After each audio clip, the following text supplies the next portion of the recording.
Забирайте нахрен это себе назад. Что случилось? Да она достала уже. Деньги тратит, ни хрена не делает, есть не готовит, посуду помыть не может.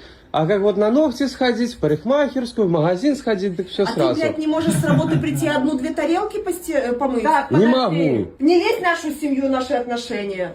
Ты вообще... Пошла нахер, он тебя брал, иди Я. нахер туда. Вы вообще херели, а? Иди, все. Львом была, иди ты нахер. Я тоже могу жить, это тоже моя Иди кровь. домой, иди, Какие домой, нахуй?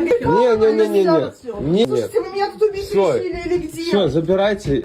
Сам как ты охренел забирать? Блин, здрасте там говорит. А ну иди сюда. Так. Иди.